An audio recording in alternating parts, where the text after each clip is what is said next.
Thank you, Eric. Now Kathleen will come up, and Kathleen, once again, is the president of the Association of California Water Agencies, and she's going to tell us what it's been like for the water agencies to adapt and deal with Eric's program and what you're looking forward to from the state going forward and how you intend to react. There you go. I'm good. Well, good afternoon, everyone. Thank you very much. Eric, that was a great presentation. You heard a little bit about from the State Water Resources Control Board. I'm going to bring to you more from a statewide perspective, representing 430 water agencies throughout our great state, as it was mentioned, that provide about 90% of the water that's consumed in the state of California. So I'm more of an upbeat person. We get together and try to figure out how we can outsmart the regulators and how we can help them do their job. So let me share with you some of the information that I'm bringing for you today. So ACWA, the Association of California Water Agencies, again, represents about 90% of the state's water that's distributed. We have a board of directors. You see all the smiling faces there. 36-member board. We divide the state into 10 regions, so there are representatives from each of those regions that serve on the board, as well as committee chairs and vice chairs for standing committees. You can understand that from a statewide perspective, you've got the haves and the have-nots. You've got the coastal folks that don't really have a water issue except when you get into Santa Barbara. You've got the inland folks going all the way out to Indio and down into Blythe, so those two climates are totally different. You've got the folks in the northern part of the state where 2/3 of the water comes from, and then of course you have all our smiling faces in the southern part of the state where 2/3 of the residents reside. So it is always a lively conversation when our board meetings occur about every 2 weeks. So California water supply, it'll be some redundancy here, which is always good in the water world. That's a shot of Oroville, and that's a shot of Oroville, which we recently saw in the news with the spillway and then the emergency spillway being used. So albeit it's feast or famine, as has been said, as Eric alluded to, we've got to find a way where it just becomes a way of life, and situations such as this add to our supplies for future use. Just to give an idea, Eric referenced the Santa Barbara area. So many in this room are probably familiar with Lake Cachuma. So 5 years ago, Lake Cachuma has a capacity of 188,000 acre feet. So an acre foot is, again, 326,000 gallons. When it is full, in the midst of the drought, it was down to 36,000 acre feet. Numbers speak to me loudly. So again, unpredictability means we cannot take our water for granted, and I think everyone in this room knows that. So California, as Eric mentioned, basically water is stored in 3 ways. So throughout our great state, we have 1,585 dams. We have 1,400 reservoirs that hold about 42 million acre feet collectively, and we have 500 groundwater basins. If you don't know what a groundwater basin is, just consider it a big bathtub from which we pump the water up from the ground, not coming from the lakes and streams.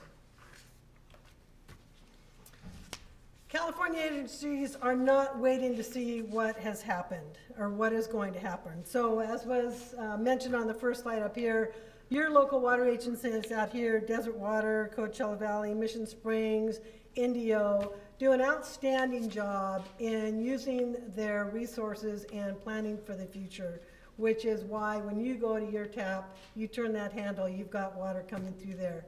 And we don't just look for 5-10 years. A lot of the water agencies throughout the state are planning 30 and 40 years out. And then to couple not only the water supply, but then we've got the infrastructure issues with aging infrastructure, which is another impact to getting the water to where it needs to go. So we're always planning for that next drought with the assistance of each and every one of you in this room, plus all the residents in our state.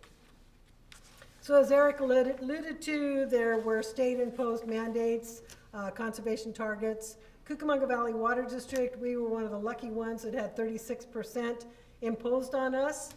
We had already started changing our consumers' behaviors, and we had already consumed 20% from where we were in 2013. And then when the state came up with their target, so we had to add 36% on top of the 20% that we'd already achieved. And our residents stepped up to the plate and did a yeoman's job, and we did meet those targets that were set for us, along with many of the agencies in our state. Changing conditions allowed for a new approach, so you really need to look outside the box, think of different ways to which you can get that supply. I won't repeat, Eric talked about the stress test. Cucamonga Valley, again, is very well equipped to meet the future needs of our ratepayers. We can easily meet that stress test for 3 years out and beyond, as we are fortunate to have not only groundwater, but imported water coming down the state project facility, as well as streams coming out of the mountains north of us. But drought preparedness, just as emergency preparedness, was certainly emphasized during these last months. So from a statewide perspective, we advocated for the expiration of the emergency drought regulations in 2017. We were really trying to encourage the state to allow for what we refer to as local control. Who knows better than your local agencies as to what their water supply picture is? And the state board chose to continue on the regulations in February, and we continue to work with the state board and other state agencies to emphasize that long-term efficiency and prepare for future droughts. Heavily involved in that regard. Governor Brown, there, as Eric alluded to, unveiling the final framework to update the state's approach to conservation, and as are the local agencies. Shown there are ACWA's policy goals, and again, keep in mind this is from a statewide perspective, so this isn't just here out in the Coachella Valley. But obviously preserve that local decision making, which is critical. Recognize the local investments that the water agencies have made. Hundreds and hundreds of millions of dollars have been invested in infrastructure, and to strand those assets with the edict, if you will, not to be able to use water that you have available is just not right, and that's a message that we continue to pass on. We emphasize ongoing water use efficiency, and that has proven itself out because the numbers continue to hold steady, as Eric alluded to, and also provide that local flexibility, again, allow us to do our job, which we are all doing a great job. So let's do some examples of local projects that are occurring throughout the state. So these are just a few forward-thinking projects that agencies are doing to prepare for the future. Irvine Ranch Water District, you can see a couple slides there of their groundwater bank, and the goal obviously is to secure that surplus during times when we've got it, take that big gulp, and then put it in there for the times of the dry periods. Another one that was alluded to is San Diego County Water Authority. So it is the largest ocean desal plant in North America. If you've not had the opportunity, or when you get the opportunity, I would highly encourage you to take a tour of that facility. It is really something to see. And you can see that it provides 56,000 acre feet of water per year for their area, or enough for 400,000 people. So when you look at 400,000 and you look at a statewide population of 40 million, that's just a small drop in the bucket, if you will, but it's still a supply that is sustainable, that takes the pressure off the water coming down out of the Sacramento-San Joaquin Delta. Another facility is Mesa Water District, which is located down in Costa Mesa. They also have a state-of-the-art nanofiltration facility, using nanofiltration technology. Again, it's just a different means of treating that salted groundwater, and they now rely 100% on their local water resources. Del Puerto Water District is located up near Patterson, California, which, if you're not familiar with Patterson, is located off the 5 freeway, about 45 miles southeast of Livermore, so to kind of give you an idea. So they're working collaboratively with some of the other cities in their area. They began a pipeline construction in August of 2016, expected, as you can see, to be completed in 2018, where they will be able to send water throughout that area, which will serve as a new source for agriculture. Santa Clara Valley Water District Partnership, this is another big one located up in Northern California. Santa Clara is in San Jose, their water district is in San Jose. Again, their facility produces up to 8 million gallons a day, targeting potable reuse by 2020. Very forward thinking. So again, going back to the statewide, what else is ACWA working on? We keep very busy. The regulatory drought keeps us very busy, and just Mother Nature keeps us very busy. So we all approved a ballot initiative back in 2014, which allocates $2.7 billion from Proposition 1. And we are really working with those agencies to get that money out, understanding the applications are now being received, and monies will be released in 2018. And it's going to focus on, some of those dollars will be focusing on storage facilities. So maybe in the news, you've heard of one of the potential sites is called Sites Reservoir, another is Temperance Flat, but we really need to have those storage facilities there again when we have that rain to store it. Another interesting, if you haven't given much thought to, is headwaters. And by headwaters, I say up in the forests, up in the Sierras, albeit the California State Water Project is the facility by which the water comes down. The water actually starts up in the forests.